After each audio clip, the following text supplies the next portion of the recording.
Dr. Keating, thank you so much for joining me on the Not Too Cool for School podcast. I am so happy to have you here today.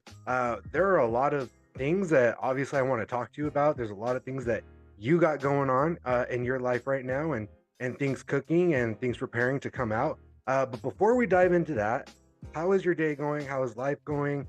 What are things looking like right now in your life? Life is great right now. I've reached a point, maybe for the first time, where I can really say that, and get really excited. But then as soon as I put it out in the universe, then I also get scared because then it can get taken away. So uh, life is fine. That's a good way to put it, and I completely understand that. So I like I said, there's some things that I really want to dive into. You have had a very interesting life. You've accomplished a lot of things. So to really kind of start this off, and we're really kind of starting off with a bang. But to my understanding, you were a high school dropout, and now you have an Ivy League doctorate. That is a huge jump, a huge accomplishment. For a lot of people, kind of like, whoa. That's definitely a big accomplishment, but also, how does that happen? So, for lack of better words, how did that happen? Very carefully. So here's the background. I am a military brat, and my father was in the army. So we grew up all over the world. Predominantly, my former years were in Europe, Germany, Korea, Japan, and then came to the US around, I don't know, 12 or 13. And so my education system was significantly different, obviously, between US and the rest of the world. And I struggled a lot when I got to the US. And my parents would go to the teacher conference, and one teacher would say, "Oh, Keith is, above average. He should maybe skip a grade or two." And then they would go next door, and the teacher would say he has a learning disability and should probably be in special education. So I struggled. My parents struggled. The teachers struggled. And eventually, I dropped out of high school when I was 15 for a multitude of reasons. One, that struggle, but I was also bullied. My mom died about a year before then, and there was just a lot of trauma in my life, and I didn't know how to handle it. And school to me did not feel like a safe place, although it was nothing compared to what kids have to deal with these days in terms of guns and violence and true fear. Almost in some ways, we were privileged and sheltered when I was in high school, because if you were bullied, it was limited to that school. We didn't have social media. Versus now, if you are bullied and it becomes digital, it can follow you the rest of your life. It is on the internet. So that's a true fear that I would not want on anyone. So I dropped out. When I did, my father would tell me, you're not going to amount to anything. You're going to just work in fast food for the rest of your life, which is always used as a threat or something negative. There's nothing wrong with working in fast food. It is a job. You can learn from it. Particularly when you go to a fast food restaurant and there are no employees, then you're like, well, where are the employees? I wish people did work here. So I did get a job in fast food. I worked at Wendy's for a couple of years, but I knew that I wanted to be something more. I didn't know what it was, and I had never been counseled on what I'm good at or what careers I could go into. And long story short, I fell into the field of learning and development as a trainer. It was not anything altruistic. I had applied for this job to be a Microsoft Office trainer. It was a horrible interview, but I ended up getting the job. And fast forward a year, when I was getting my first review, and I said, "Why did you hire me? I had to be awful." And she said, "You were awful, but you were the only one that had a clean driving record, car insurance, and no criminal history." So There you go. that's something. So that kind of led me on the path to where I am now. Through my career, I did try, after I dropped out of high school, I got my GED, your general education, something, I forgot what the D stands for. So that allowed me to at least go to community college. So I did a little stint at community college at 16, but I was completely emotionally inept and just did not fit in. And so I struggled with college for years. And I started with a computer science degree, but then they required at that time statistics or some sort of level of math. I mean, I barely had an eighth or ninth grade math level. And so I had to drop out again because I didn't want to learn that. And so that was kind of my relationship with education for years was I needed to be able to learn what I wanted to learn. And I recognized I am not good at math. I don't see the value of it, at least the advanced statistics or geometry or even algebra. And so I didn't want to learn it. I wanted to focus on the things that I was interested in. Absolutely. And eventually, so I dropped in and out. I went to so many schools. Florida State University, Daytona Beach College, Lexington Community College, University of Kentucky, Phoenix, whatever the paid school is. What's that called? Uh, University of Phoenix or yeah, I think it's the University of Phoenix. yeah, I Uh, forget the name. This my was wife. back when it was really bad, and it was like truly you when you paid for the books, you only got photocopies of a few pages. Like it's evolved a lot, so I don't want to be negative about it. Anyway, so I think I went to 10 different universities and picked up credits along the way, and eventually was able to get a bachelor's degree, 10, 15 years later.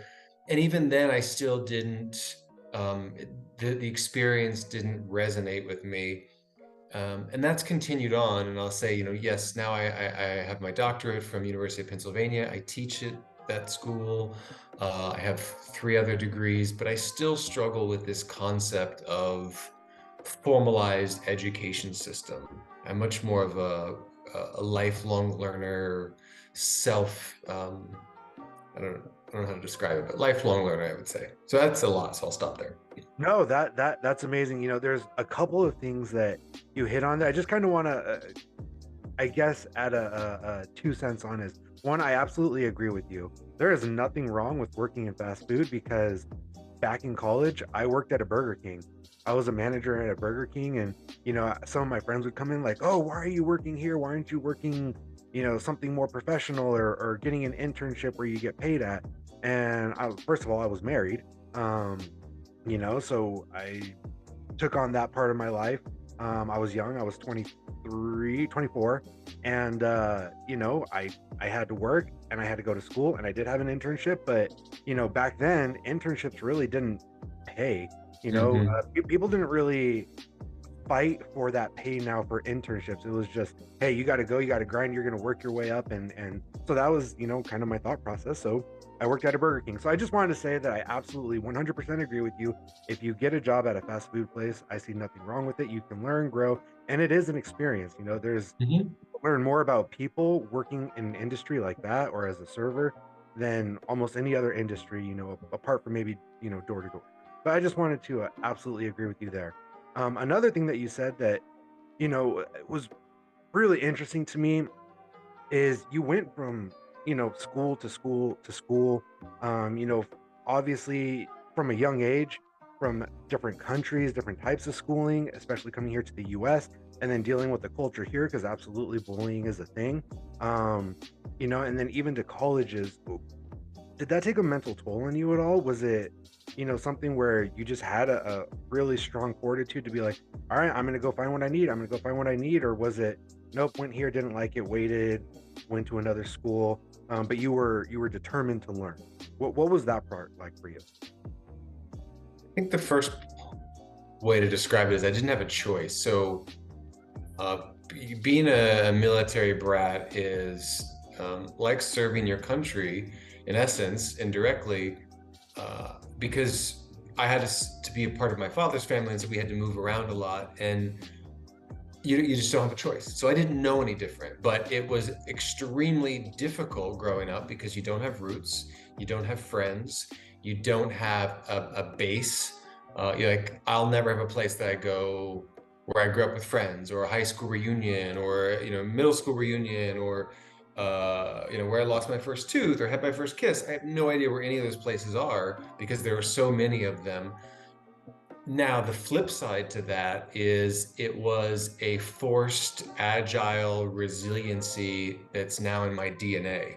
And I didn't, you don't know that at the time, but I'm able to reflect now and realize I'm agile, I'm adaptable, I love change. You can drop me anywhere in the world, I can survive. And it's become one of my superpowers in my career because it's allowed me to move all around the world and replicate what I was learning growing up. So in the end, I'm extremely thankful for it because it's led to a lot of the success I have now. In terms of the schooling piece, I cannot say that it was anything strategic. It was more of my consistent pattern of moving and not getting what I needed in this place. And so it's like, okay, well, let's go find another place and see if I can get what I need there. And nope, that one didn't work. And let me keep moving around until I can find what it is I need. And I think there's both positive and negative to that in the sense of I don't sit in one place for too long. Uh, that some could consider that a negative, but I it's just how I am now. I just got to keep moving and growing and learning. And so, answer to your question, it wasn't strategic. It just was where I was in my life. New city, let's try the university, let's get a few credits here. And part of it was because I was trying to leverage the companies I was working for and their tuition reimbursement programs. So I was really trying to avoid going into debt. And you only get 5,000 a year, and so you can only take a couple of classes. And so that was part of why the bouncing around occurred. I love that. I mean, leveraging, the opportunities that you have. And I love what you said that your experiences created your superpowers. I think a lot of times people can look at their experiences as bad things, and a lot of times they are. But, when you get to a further point in your life, those experiences really can create a superpower for you if you're able to embrace them. All right, so you did say something. You're much more of a lifelong learner. I think that is something that is really becoming more popular. People are embracing lifelong learning. And for you, what does lifelong learning mean? I know it's definitely part of your profession. It's something that you are championing, that you are definitely an expert in. So, to you, what is lifelong learning? It means that we're not finished learning. There's this idea that we go to primary school and then middle school and high school and university and then you're done. And that word done is used quite often. Previously, in our parents' generation, the model was you went to school, you learned a trade or a profession, and then you did that job until you retired. Now it's you go to school, you learn that job, and then you may unlearn something. And then you're going to relearn something, and then you're going to unlearn it. And then you're going to relearn it, and you're going to unlearn it. And that's going to continue really until death. I don't want to say retirement because I hope that people don't stop learning at retirement. And part of that is driven by the velocity at which change is occurring. Because in our life, change is occurring faster now than it ever has. If you look at the waves between changes, whether it be from technology, well, let's just focus on technology. Even if you go back 10 years, maybe 15, 20 years, like we would have maybe a year before there was an update. And when that update came out, the companies knew it was like, okay, you're planning, there's a new update coming. Let's figure out how to do this. And we launched this new update and then we learned from it. It's like, okay, good. We've got another year to rest before the next update comes. Fast forward now, we get updates constantly. You look at Chat GPT, it is evolving so quickly that I can't even grasp all of the new changes that are happening from AI or that type of tool because they're constant. And that's part of our DNA now is that we expect these updates in life to be happening on a continual basis. Well, in order for an update to happen and to take place, we have to learn it or maybe unlearn something that we knew before and then relearn how we're using it now. If you think about your phone, every time the operating system updates, I think it tells me, I don't know, every week now, like there's a new update out. And then so I got to figure out, okay, what happened? What do I stop doing? What's the new feature? So that's in our DNA now. And so that's kind of a a long example of, for me, lifelong learning is continuous learning, whether that be personally, professionally, as humans, change is that catalyst that's saying, hey, we've got to keep learning.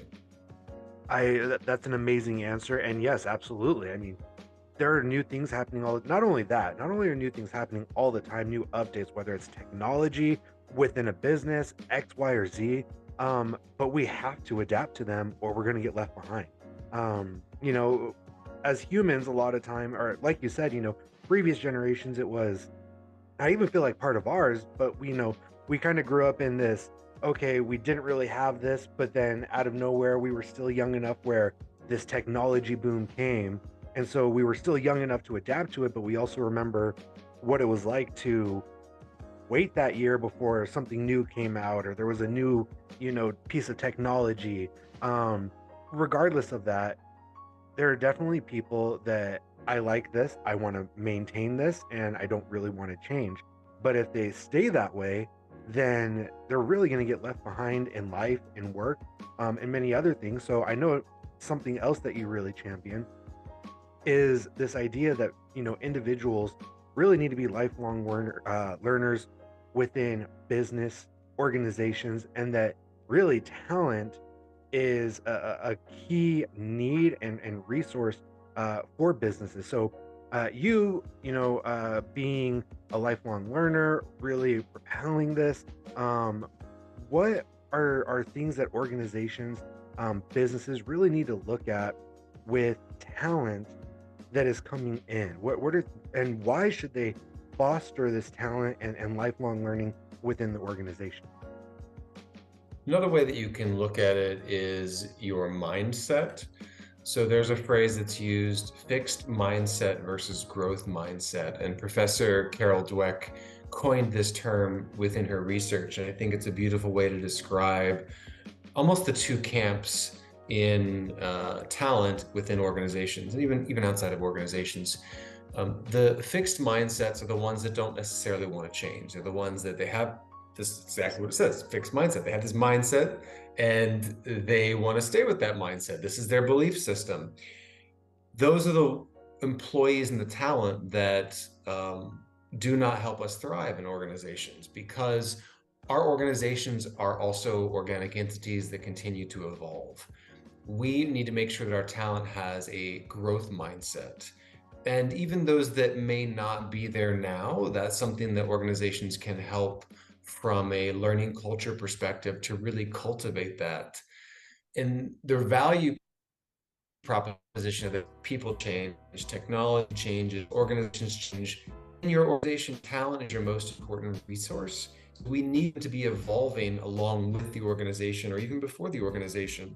And when you have that growth mindset, you have the ability to see and adapt and be agile. And so if you think about growth mindsets, agility, adaptability, resilience, those are three key skill sets that we need. And we use that phrase in the future of work, but not just in the future, we need it now. Now is the future. I think that's become kind of a hot topic or coined phrase for marketing, future of work. But everything that we're talking about in terms of what we need organizations to have for the future of work is what we need them to have today. And in essence, that's the power skill, or some companies use soft skills, but I think it's a much more important skill, as I like to call it, a power skill, where we're teaching our employees resiliency, adaptability, agility, empathy, problem solving, all the things that technology can't do. And when we look at where we're going to be going into the future, it's these types of skills we need to be cultivating to ensure that organizations can adapt, can thrive, continue to evolve. Just like we saw with COVID, there were some organizations that were able to thrive because they shifted overnight. And to be able to shift overnight, you've got to have that growth mindset. I absolutely love that. And you said something that really resonates with me, is that a lot of these businesses and organizations, they really do need to shift overnight, and make an adjustment. But, and only because I've worked with so many businesses, at the end of the day, I still feel like in today's world, and probably for the rest of forever, a lot of businesses are still focused. Bottom line, I want to find the best way possible, the cheapest way possible. I don't want to invest in this talent. I just need them to be able to do X, Y, and Z so that I can make max profits. Not realizing that this talent, if they really invest in them, are going to be able to grow the company. And, for example, taking Chat GPT, just taking that, so many people are trying to figure out how can I capitalize on AI to get rid of, unnecessary costs in their opinion. But I've also found that ChatGPT or AI in any form really does not have that human touch. And as humans, we need to have that human touch. It's very easy to recognize this is very robotic. This is very, it doesn't have a very good tone, or this isn't really giving me what it needs. It's not resonating with me. In your expert opinion, why can't companies just adjust to understanding that talent, their employees, the people that are really going to make their company thrive and bring these ideas, why can't they just invest into them? Why are they so focused on, I just got to find the cheapest way possible? Because the companies that have done this, that have invested in their employees, are thriving. Why can't these, millions of other companies do that with their employees? I think there are some companies that may, so I don't want to over grossly generalize.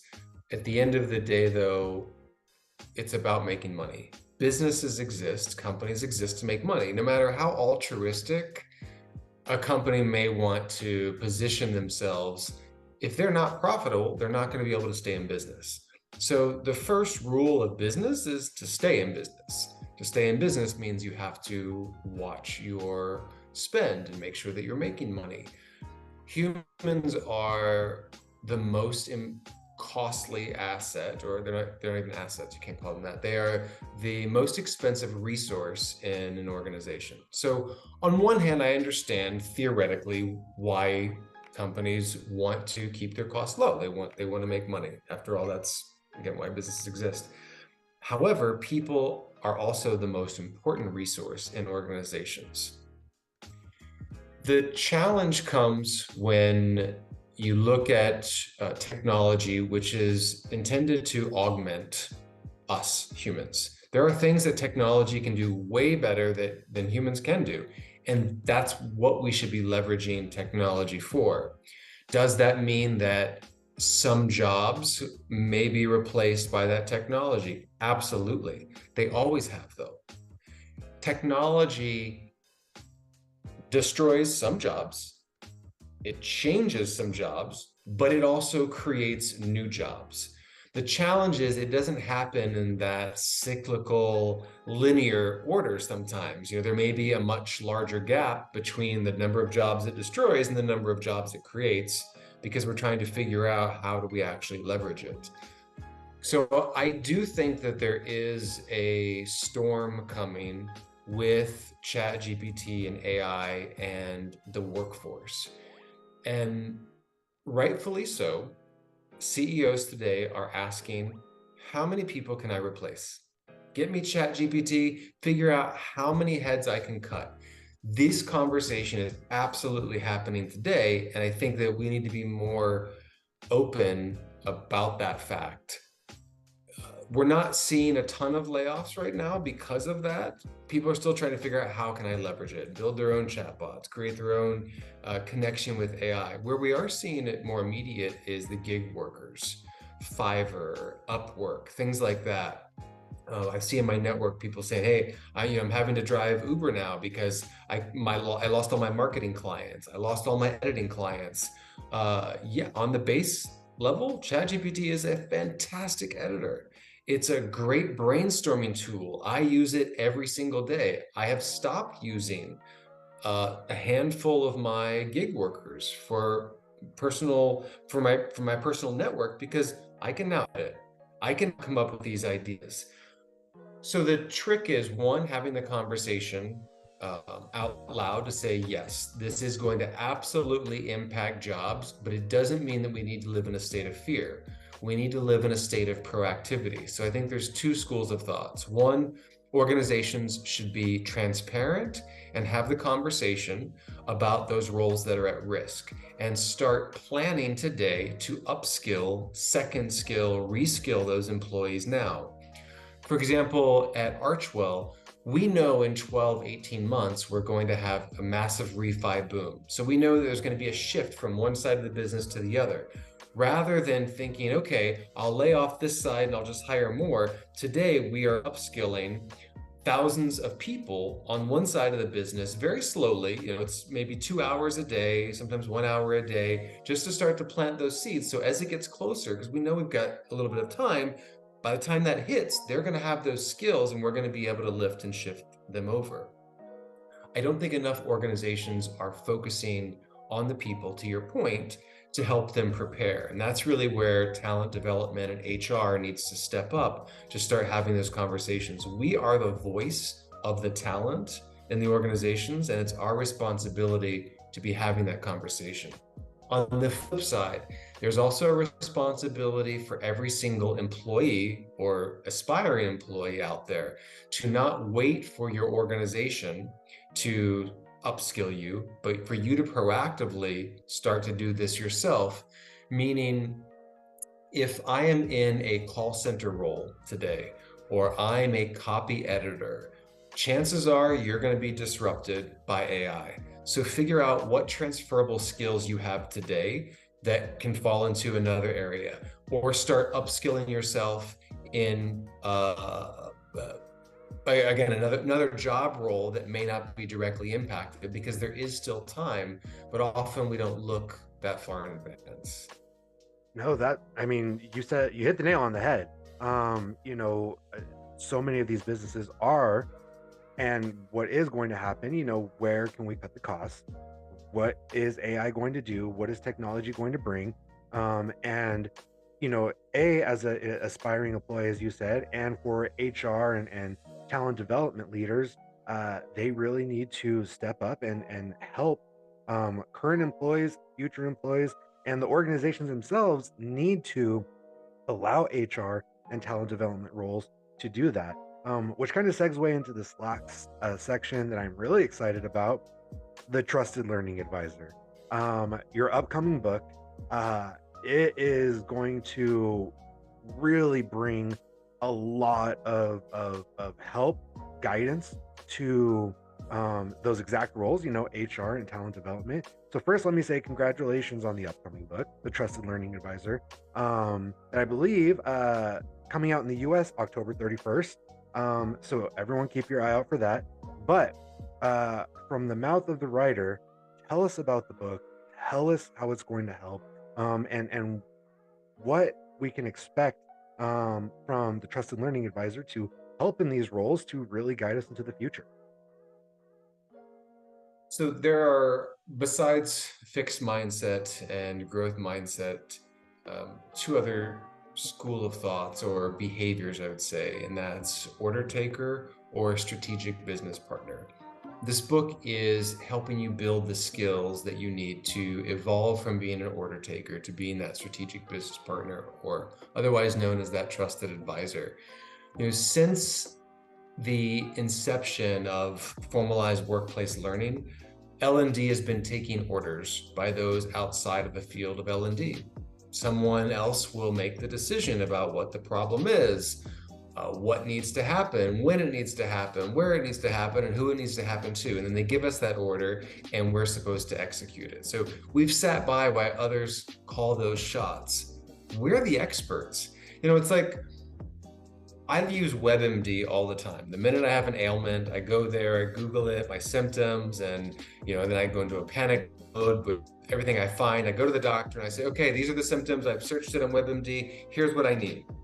And I'll tell them the solution or the remedy.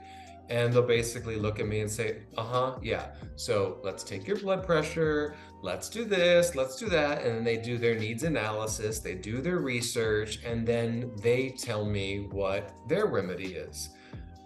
That's where L&D talent development needs to evolve to. We need to stop taking the orders from our business partners, from those who don't understand the science of learning and who aren't learning practitioners. Let's listen to them, to their suggestions, and then we'll take a step back. And through the skills that I discuss in the book, you can then learn how to conduct needs analysis, how to build relationships with your stakeholders, build trust, establish yourself as a brand, establish your value as a trusted learning advisor so that we can evolve past that. Particularly progress requires change, and we can choose that familiar path that's safe to us and comfortable to us as order takers, because sometimes it is way easier to be an order taker rather than trying to disrupt that wave, if you will. Or we can rise to the occasion and we can be the agents of change that our stakeholders, our learners, our organizations really need us to be. Because as I mentioned a few minutes ago, we are the voice of the talent in the organization. We are the ones that need to protect them in terms of their growth and development. And we're the only ones that are thinking about them from that standpoint. And so when we're getting these orders, it is behoove not to us. We are required, in my opinion, to take that step back and to really be that trusted advisor. As we head into that next evolution of the way that work is going to be accomplished, we have a big opportunity for us to demonstrate the value in the organization. And if we don't start to do this, we absolutely are at risk of really being made redundant, because ChatGPT can create a training course. So if everyone has access to a tool now that can create an okay training course, not great, it's not following the science of learning, but sometimes good is good enough. So if there's a tool out there that can exist, then why do they need us? So we really have to demonstrate our value, and our value is in helping to prepare and evolve our talent for that future of work. So in essence, we have a choice: evolve to being a trusted learning advisor, or else. I love it. Thank you so much for that, everyone. The book is called The Trusted Learning Advisor, out October 31st here in the US. Thank you so much, Dr. Keating, for all your thoughts, your advice, your expertise. Before we end here, what is something that employees, HR, talent development roles can do right now to, start creating that thought process, that ability to become a strategic business partner, a trusted advisor in their roles. Something small that they can do today. Oh, easy. Buy the book. There you go. For learning I advisor, mean, everyone. yes, jokingly, but also not, in the sense of what I encourage leaders to do, particularly, is to buy the book for their team and then create a book club and talk about it as a team and how they could apply the skills that are in there, or maybe some of the skills don't apply. Maybe the organization is not as open as I might assume that they are. So, um, nonetheless, I think that it's worth having a discussion with your team rather than having this be another siloed activity. So I would encourage you, start a book club. That's amazing. Everyone in these roles, be sure to really step up, buy the book, learn from it, become that trusted learning advisor, and really embrace the role and the future of work. Dr. Keating, again, thank you so much for joining me on the Not Too Cool for School podcast. I really appreciate all your insights and your expertise, and we'll talk to you soon. Thanks, Dylan. Appreciate it.